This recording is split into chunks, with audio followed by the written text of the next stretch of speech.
A2 accounting हम पढ़ रहे हैं, ए लेवल्स की। ए लेवल अकाउंटिंग है और A2 में हमारा चैप्टर है बजटिंग का, जो हम डिस्कस कर रहे हैं। और बजटिंग के चैप्टर में हमारा जो टॉपिक है वो कैश बजट का चल रहा था। उसके अंदर ये हमारा सवाल है अक्टूबर नवंबर 21-31 का। अक्टूबर नवंबर 21-31 का हमारा क्वेश्चन है, जो कि हमें ये कहता है कि आपने रिक्वायरमेंट में देखिए, prepare the purchase budget for direct material in dollars for each of the month February March and April 6 numbers का। फिर prepare cash budget for each of the month March and April और comment on the suitability of the month of April for the replacement of the machinery. और आगे भी उसने कुछ part दिया है, प्रैक्टिकल पार्ट 3 नंबर का, तो उसको बाद में देखते हैं। हम सवाल को हम एक दफा पढ़ लेते हैं। सवाल में बात ये कि परचेज बजट जो है वो हमने बनाना था, लेकिन प्रोडक्शन बजट हम देखिए तो ऐसे हमें बना के दिया है, लेकिन ये प्रोडक्शन बजट उस फॉर्मेट में बना के नहीं दिया हुआ जिस फॉर्मेट में हम बनाते हैं। बिकॉज हम स्टार्ट करते हैं unit sold, add closing units less opening units. यहाँ पे उसने simple opening inventory, production, sales और क्लोजिंग इन्वेंट्री डिफरेंट तरीके से बनाया वही है। ठीक है जी। तो अगर हम देखें तो उसमें यूनिट्स प्रोड्यूस्ड आपको दिए हुए हैं, वो कितने हैं? हर महीने के दिए हुए, फरवरी के भी, मार्च के भी, अप्रैल के भी।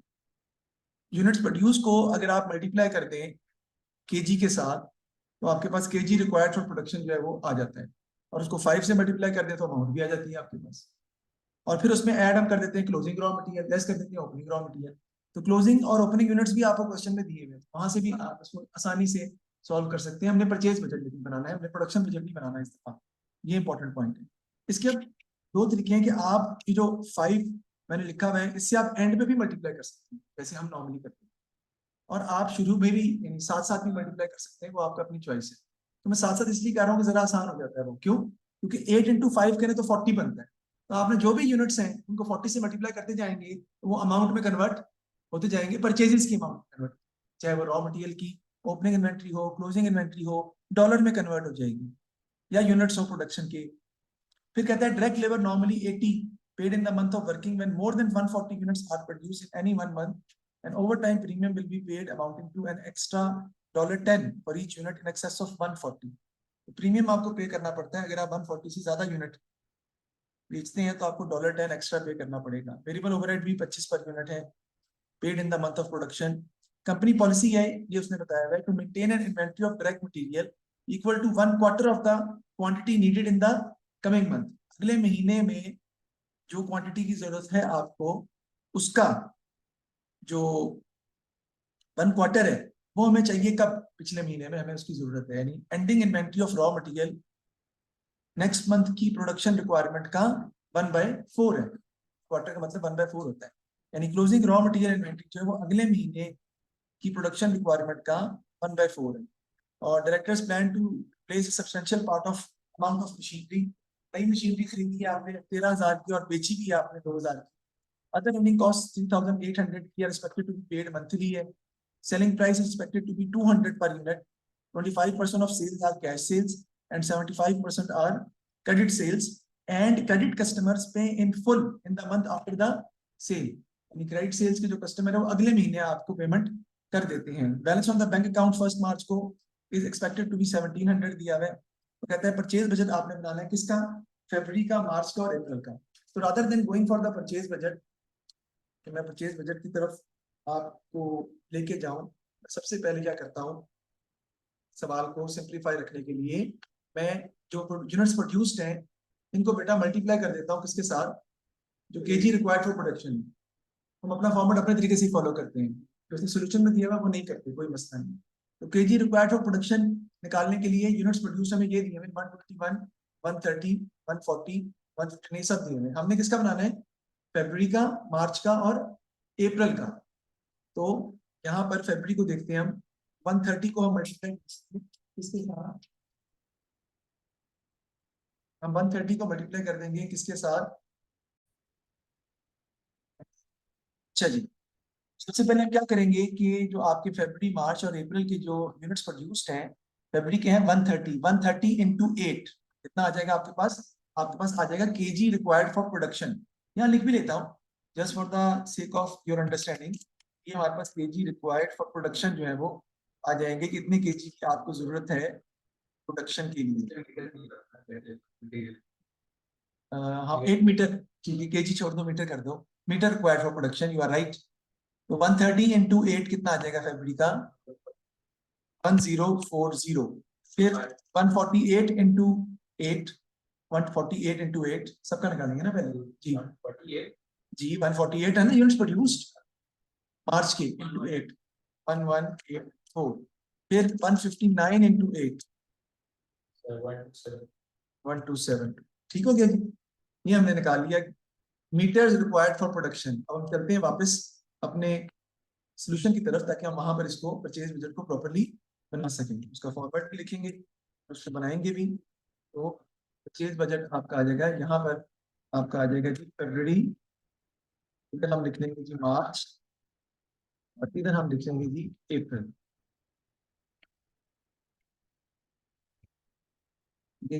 यहाँ पे सबसे पहले आपका आ जाएगा जी रिक्वायर्ड फॉर प्रोडक्शन।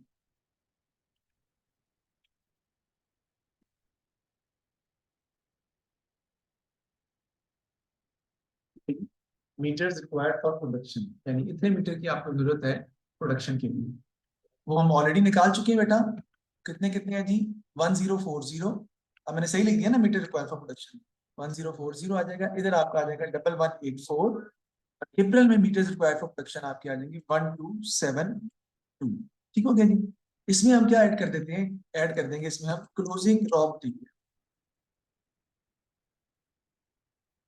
ठीक है जी, वो केजेस में आपको लिखना पड़ेगा, ठीक है, तो 8 से मल्टीप्लाई करना पड़ेगा। क्लोजिंग रॉ मटेरियल देखते हैं। उसने हमें क्वेश्चन में बताया है एसएन के क्लोजिंग जो रॉ मटेरियल है ना, वो आपका अगले महीने की प्रोडक्शन का 1/4। अगले महीने की प्रोडक्शन हमें देखने के लिए 148 को देखने की अब जरूरत नहीं है, क्योंकि अगले महीने की प्रोडक्शन की अमाउंट हम निकाल चुके हैं। वो कितनी है? 1184। इसका निकाल लें 1/4, तो वो फरवरी की क्लोजिंग रॉ मटेरियल हमारे पास आ जाएगा 296। वो मैं यहाँ लिख लेता हूँ जी, क्लोजिंग रॉ मटेरियल हमारे पास आ गया, दैट इज 296। इसका हम टोटल करेंगे, और इसमें से हम देते हैं रॉ मटेरियल ओपनिंग। टोटल है इसका 156। टोटल इसका आ जाएगा जी 1336। ओपनिंग क्या होगा बेटा? फरवरी की जो प्रोडक्शन है, फरवरी की प्रोडक्शन का 1/4, क्योंकि फरवरी की प्रोडक्शन का 1/4 जनवरी की क्लोजिंग है और फरवरी की ओपनिंग जी। 260। इसको अब हम माइनस कर देंगे 1076, तो आपके पास आ जाएगा 1076। और 1076 क्या कहलाएगा देखें, 1076 that is your purchases raw material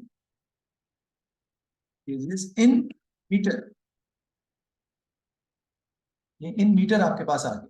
अब इसको आप मल्टीप्लाई कर देंगे किससे? प्राइस पर मीटर से, जो कि आपको उसने क्वेश्चन में हमें बताई भी है कितनी है, 5। तो आपके पास रॉ मटेरियल परचेजेस जो है वो आ जाएगा।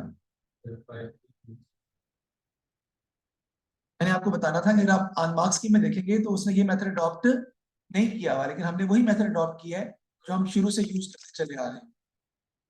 आपके पास आ जाएगा raw material purchases in dollars में आ जाएगा, यानी अमाउंट में हम इसको फाइंड आउट कर लेंगे। कितना आता है जी? 5380। हमने ये रॉ मटेरियल परचेजेस जो है वो डॉलर्स में हमने जो है वो निकाल ली है।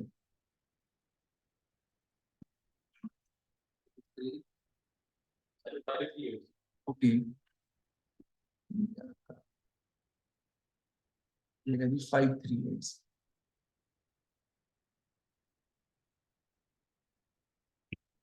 ठीक हो गया जी। अब चलते हैं मार्च में। मार्च के जो प्रोडक्शन रिक्वायरमेंट है मीटर्स की 1184 है। एड क्लोजिंग जो है अप्रैल की प्रोडक्शन रिक्वायरमेंट का 1272 का 1/4। 1272 का 1/4 हम निकाल लेंगे, वो मार्च की क्लोजिंग रॉ मटेरियल आ जाएगी मीटर्स में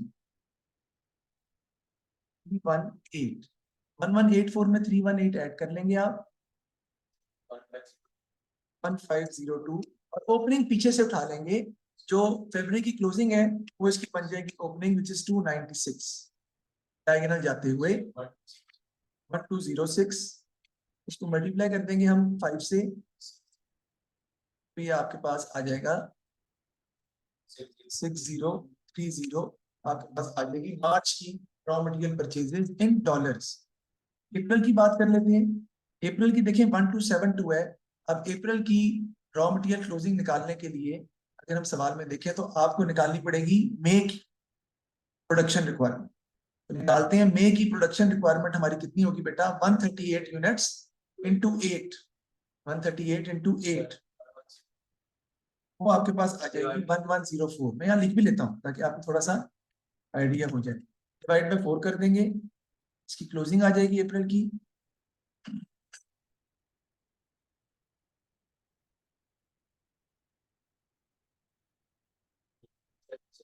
276, और 272 में 276 ऐड कर लेंगे 1548, और ओपनिंग हमारी वही आ जाएगी जो मार्च की क्लोजिंग है, यानी 318। और आपके पास रॉ मटेरियल परचेजेज आ जाएंगी मीटर्स में 1230। इसको हम मल्टीप्लाई कर देंगे 5 के साथ, 6150 आपके पास आ जाएंगी raw material purchases in dollars. ये हमने परचेज बजट अपना बना लिया है उसी फॉर्मेट में जिस फॉर्मेट में हमेशा से हम बनाते रहे। नेक्स्ट उसने हमें क्या कहा है, नेक्स्ट उसने हमें फाइंड करने को कहा है कैश। ठीक है जी। और कैश बजट उसने किस तरह मांगा है, देखिए अगर हम सवाल में, वो कहता है कि कैश बजट आपने बनाना है क्योंकि परचेज बजट आपने बनाया है फरवरी मार्च और अप्रैल का, लेकिन कैश बजट ही is just requiring us to prepare cash budget for March and April. Cash budget आपने सिर्फ 2 महीनों का बनाना है, मार्च का और अप्रैल का। और आपको पता ही है इसको हम कैश बजट को स्टार्ट किससे करते हैं बेटा जी, रिसीट से। रिसीट सबसे पहले आपको पता है सेल्स ही आती है, एक कैश सेल है और एक आपकी क्रेडिट सेल है, तो 1 महीने के बाद आपको मिलनी है। वरना मैं क्रेडिट सेल की हेडिंग देके नीचे भी लिख सकता हूँ, क्रेडिट सेल्स की हेडिंग देखिए आप नीचे लिख दें 1 मंथ आफ्टर सेल, वो भी चलेगा, 1 महीने के बाद मिल रही है ना, वो भी आप लिख सकते हैं। नहीं लिखना तो तब भी खैर है क्योंकि है ही नहीं, क्योंकि कैश बजट है ना। क्रेडिट सेल्स का मतलब क्या हुआ कि क्रेडिट सेल्स में से कैश बजट में मार्च में कितने पैसे आए, वो 1 ही महीने के आने किसके, फरवरी के मार्च में, मार्च के अप्रैल में क्रेडिट सेल्स। कैश सेल तो उसी महीने की है, पढ़ते हैं हम। अब हम क्या करेंगे कि प्रोवाइडेड दैट कि हम इस सवाल को आगे सॉल्व करने लगे, पहले हम फरवरी मार्च और अप्रैल की सेल्स बेटा कैलकुलेट कर लेते हैं टोटल, क्योंकि यूनिट्स दिए हुए ना, मैं तो 200 पर यूनिट है, और फरवरी के यूनिट हमारे कितने हैं, 130, 148 और 159, सॉरी सेल्स गलत, सेल्स यूनिट्स देने हैं 130, 150 और 160। सेल्स कितनी आपकी आ जाएंगी जी, 130 इंटू 200, 26,000। फिर है जी 150 इंटू 200, और फिर 160 इंटू 200, 32,000। ठीक है जी। अब 26,000 का वो कहता है, हम उसमें देखते हैं, कहता है जी कि 25% of sales are cash sales. तो 26,000 का 25% निकाल लेंगे, that is going to be the cash sales, cash sales in February, इसमें तो नहीं आए। फिर 75% निकालें इसका, वो मार्च में आ जाएगा क्रेडिट सेल के अंदर, है ना। 26,000 का 75% मार्च में क्रेडिट सेल्स थी, और फरवरी की 26,000 का 75% फरवरी की क्रेडिट सेल्स थी। पैसे कब मिलेंगे, मार्च में जी, 19,500। इसी तरह मार्च में जो सेल हुई है 30,000, इसका 25% 7,500 आपकी कैश सेल में आ जाएगा मार्च की, और जो बाकी है 22,500 वो अप्रैल की क्रेडिट सेल में लिखा जाएगा कि मार्च की क्रेडिट सेल में थे इतने पैसे, अप्रैल में 1 मंथ आफ्टर सेल के बाद रिसीव हुए हैं। अप्रैल की सेल्स कितनी है 32,000, उसका 25% अप्रैल में आ जाएगा कैश सेल्स के अंदर 8,000। ठीक हो गया जी। उसके बाद इसमें जो आपने और रिसीव की है वो है सेल ऑफ मशीन, क्योंकि हमने एक मशीनरी भी सेल की है, उसके भी पैसे हमें रिसीव हुए हैं। देखिए कहते हैं जी हमने मशीनरी अप्रैल में नई मशीनरी खरीदी है 13,000 की, और बेची भी है आपने 2,000 की। 2,000 आपका कैश इनफ्लो आ जाएगा इसमें अप्रैल में, आपका इतना रिसीट्स के अंदर इजाफा हो गया, रिसीट्स आपकी बढ़ गई। इसका हम कर लेते हैं बेटा टोटल, क्योंकि आपके पास ये टोटल रिसीट्स जो है वो आ जाएंगी और फिर हम उसमें से पेमेंट्स जो है वो माइनस करेंगे। जी क्या आता है जी? 27,000।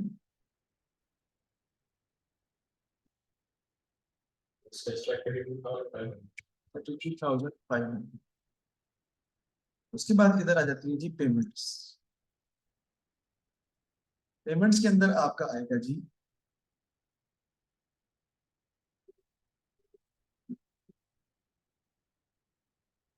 देखते हैं जी पेमेंट्स में सबसे पहले आपने जो मटेरियल है उसकी पेमेंट आपने करनी है। वो हम देखते हैं सवाल में। हम कहते हैं जी कि जो मटेरियल आप परचेज कर रहे हैं वो आप कब पे कर रहे हैं। देखें, paid in the month following purchase. जिस महीने खरीदते हैं उससे अगले महीने हम पे करते हैं। तो बड़ा ही आसान है कि मटेरियल की पेमेंट मार्च में बेटा कौन सी होगी? जो फरवरी की मटेरियल की पेमेंट है ना वो मार्च में होगी। वो कितनी है? 5380। मटेरियल की पेमेंट आ जाएगी 5। और जो मार्च की है 6030 वो आप अप्रैल में पे कर देंगे। ठीक हो गया नहीं? फिर आपकी आ जाएगी डायरेक्ट लेबर की जो आपने पेमेंट करनी है उसको हम देखते हैं कि वो हमने कैसे पे करनी है। सवाल में कहता है डायरेक्ट लेबर नॉर्मल $80 हम पे करते हैं बेटा। $80 पर यूनिट हम पे करते हैं। Paid in the month of working. जिस महीने यूनिट बनाते हैं उसी महीने पे करते हैं। लेकिन जब 140 से ज्यादा यूनिट प्रोड्यूस्ड हो किसी महीने में तो हम ओवर टाइम प्रीमियम भी देते हैं। कितने का? एक्स्ट्रा $10 का आपको ओवर टाइम प्रीमियम जो है पे करना पड़ता है। सबसे पहले हम नॉर्मल पेमेंट कर लेते हैं, ओवर टाइम प्रीमियम बाद में निकाल लेते हैं। देखिए नॉर्मल पेमेंट हमारी जो है वो कितनी होगी? मार्च में है ना 148 इंटू 80। ये नॉर्मल पेमेंट आ जाएगी उसकी। नॉर्मल पेमेंट डायरेक्ट लेबर की आपकी आ जाएगी 11840। इसी तरह अप्रैल की भी कर लेते हैं जी। यूनिट्स कितने? 159 इंटू 80। ये नॉर्मल पेमेंट हो जाएगी। 159 इंटू 80 12 750 720। अब ओवर टाइम की बात कर लेते हैं। ओवर टाइम आपने $10 पे करना है उन यूनिट्स पर जो 140 से ज्यादा है। देखिए मार्च के अंदर कितने यूनिट्स 140 से ज्यादा है? 8। 8 इंटू 10 80 आ जाएगा। और इसमें कितने यूनिट ज्यादा है जी? 19। नहीं, कितने ज्यादा है? 140 से 19 इंटू 10 कितना आ जाएगा? 190। ये आपका आ जाएगा जी 80 और ये आपका आ जाएगा जी 190। आगे जी वेरिएबल ओवरहेड भी शायद है। देखिए हाँ जी वेरिएबल ओवरहेड है $25 paid in the month of production. उसी महीने हम पे कर देते हैं। यहाँ पे हम लिख लेंगे जी वेरिएबल ओवरहेड। मार्च के महीने के ही आएंगे। मार्च के महीने में देखिए यूनिट्स कितने हैं? 25 से मल्टीप्लाई करना है आपने। तो मार्च में 148 इंटू 25 3700 3700। और अप्रैल में 159 इंटू 25 39750। नहीं ज्यादा नहीं आना चाहिए, ज्यादा ही आना चाहिए। ठीक है ओके ओके। नहीं सही। ठीक वो 159 इंटू है ना 9 इंटू 25। उसके बाद आपका आता है जी रनिंग कॉस्ट है 3,800 are expected to be paid monthly. Running cost हम लिख लेते हैं।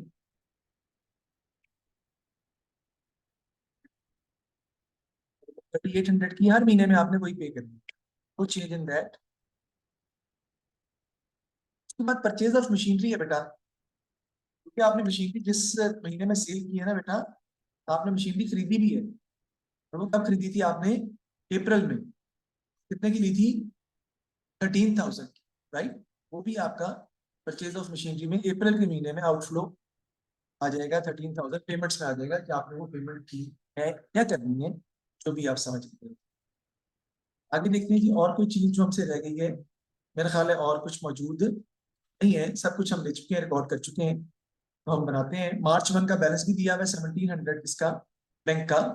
वो हम बाद में देखेंगे, पहले हमें पेमेंट्स का टोटल जो है वो करना है ताकि हम पेमेंट्स को रिकॉर्ड करके फिर अपना जी, अच्छा जी, टोटल करें जी, कितना आता है ये? पेमेंट्स का टोटल कर लें पहले मार्च का, और फिर अप्रैल का कर लें। 5380 प्लस 11840 प्लस 80 प्लस 3700 और प्लस 3800,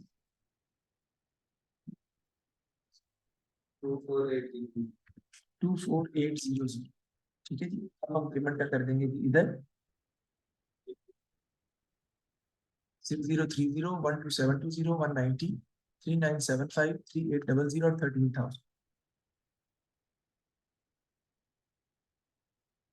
39, हाँ चेक कर लें।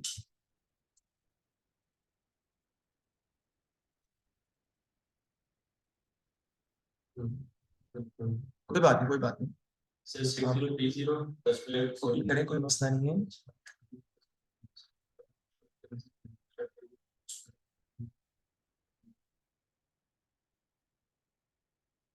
ये आपका आ जाएगा जी नेट कैश, और इधर आपका आ जाएगा cash at the start. Net cash पहले निकाल लेते हैं कि कितना आता है इसका मार्च का। एंड 27,000 माइनस 24,800, तो ये आपका आ जाएगा मेरे ख्याल में 3200, 2200। ठीक है जी, और दूसरे का कितना आएगा आपका? वो नेगेटिव में आएगा, आपका ओवरड्राफ्ट में आ रहा है 7,215 and that is going to be negative. Cash at the start उसने बताया हमारा कितना है, 1700 का, है ना? तो आपके पास कैश एट द एंड जो है वो आपका आसानी के साथ जो है वो जी, उसका स्टार्ट तो बनेगा, बन जाएगा आपका कितना, 3900, है ना जी? मार्च का 3900 पॉजिटिव है, और ये पॉजिटिव जब यहाँ जाएगा वो नेगेटिव को थोड़ा कम कर देगा, but it will still be overdraft. You may see that it is overdraft जी। 7215 minus 3900, 3315। So it means that in March we are going to have a positive plus of 3900, but in April we are going to have negative balance or overdraft balance of 3315। ठीक है जी, मेरा ख्याल इसमें कोई मसला नहीं, आसान है। ब्रैकेट क्लोज देखी मैंने, कोई बात नहीं। तो अच्छा, आगे देखते हैं जी। नेक्स्ट वो कहते हैं जी, comment on the suitability of the month of April for the replacement of the machine. Suitability, April के महीने में सुटेबिलिटी रिप्लेसमेंट मशीनरी की है। देखिए, may be it is possible that there is April is the only month where we can go for the purchase of machinery, because in April you know that sales are much higher than March, right? Sales amount we are receiving higher amount in April, but because of the sale of because of the purchase of machinery, our cash balance has become overdraft, so we may find liquidity, we may find problem in liquidity of the business. So we, if we can, you know, delay it for the next months, if we expect that some cash is going to receive in the next months, some better cash position will appear in the next month, तो हम उसको delay कर सकते हैं। आगे देखते हैं next जी, उसने निकालने को ये कहा था ना, one of the director has suggested that the company limit production to 140 units every month, avoid having to pay the overtime premium and so reduce cost। ये 140 यूनिट्स जो है वो हर महीने कंपनी बनाए, और उससे क्या होगा कि ओवरटाइम प्रीमियम जो आपको पे नहीं करना पड़ेगा, कॉस्ट आपकी रिड्यूस हो जाएगी। Advise the director whether or not they should limit production to 140 units a month, justify your answer. Company is already facing bank overdraft, तो कंपनी अगर अपनी सेल्स ही डिक्रीज कर लेगी तो आपको पता है उसके कस्टमर भी रिटेन होना मुश्किल हो जाएंगे, कंपैरेटिव की तरफ चले जाएंगे कस्टमर। हाँ जी, अवेलेबिलिटी कम हो जाएगी, और दूसरा ये कि एम्प्लॉइज को रिडंडेंट करना पड़ सकता है, तो रिडंडेंसी कॉस्ट भी पड़ेगी, एम्प्लॉय डिमोटिवेट भी होंगे, जो काम कर रहे होंगे वो भी। ठीक है जी, तो उस पर इम्पैक्ट आएगा। फिर हाँ आते हैं, और फिर जो है वो क्या ट्रेड पेबल हमें सप्लाई देने के लिए मौजूद है 140 यूनिट्स पर, हो सकता है ज्यादा सप्लाई आप ले रहे हैं, उससे पहले तो वो डिस्काउंट दे रहा हो, वो डिस्काउंट ही हमारा खत्म हो जाए। ठीक है जी। और कस्टमर्स के मैंने आपको बता दिया, कंपेटिटर्स कैसे रेड करेंगे, कंपटीशन बढ़ जाएगा हमारा, तो ये चीजें हम देखेंगे, क्योंकि हमारे इन 2 महीनों में ही 140 यूनिट से ऊपर जा रहे हैं, बाकी महीनों में नहीं जा रहे हैं, सिर्फ मार्च और अप्रैल में 140 यूनिट से ऊपर जा रहे हैं, उसमें सेल्स इंक्रीज हमारी हो। ठीक है जी, तो ये हमने डिस्कस कर लिया अपना क्वेश्चन, तो बहुत शुक्रिया आपका। और कोई मसला हो तो बेझिझक आप मुझे व्हाट्सएप पे मैसेज भी कर सकते हैं। Thank you very much.